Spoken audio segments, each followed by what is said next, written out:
সংসার মানে যেন দায়িত্ব, কর্তব্য, খাওয়া পড়া আর চাল ডালের নিশ্চয়তা। যদি সেটাই হয় তাহলে মানসিক শান্তির পেছনে ছুটি কেন?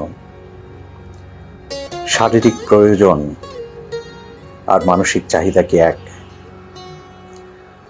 মানসিক চাহিদায় প্রয়োজন হয় প্রিয় মানুষের দেওয়ার সময়, যত্ন, আগলে রাখা।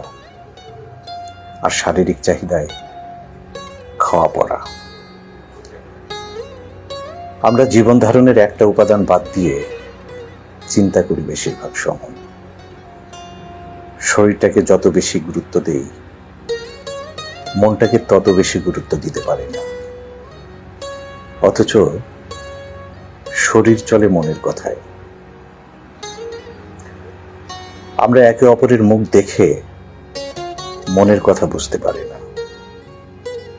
চেষ্টাও করি না বোঝার। একঘেয়েমি জীবন পানসে লাগে। স্বাদ বদলের চেষ্টায় নতুন মানুষের সাথে করি বন্ধুত্ব। সেখান থেকেই শুরু হয় পারিবারিক অশান্তি। এই অশান্তি দূর করতে জীবন ধারণে পরিবর্তন আনা জরুরি। নতুন কিছু যোগ করা প্রয়োজন। যোগ করা মানে ব্যক্তিকে বদলে ফেলা নয়, অভ্যাসটাকে বদলে ফেলা। সংসার জীবনে আমরা একজন আরেকজনের প্রয়োজনের সঙ্গে হই।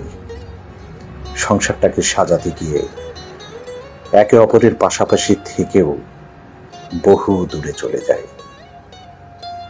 আমরা মনের মানুষ হতে চাই না। সংসারে স্বামী স্ত্রী হয়েই থেকে যায়। দায়িত্ব কর্তব্যের নাম করে জীবনটাকে দূরে সরিয়ে রাখি। আমরা স্বামী স্ত্রী একজন আরেকজনকে ভয় করি, বন্ধু হতে পারি না।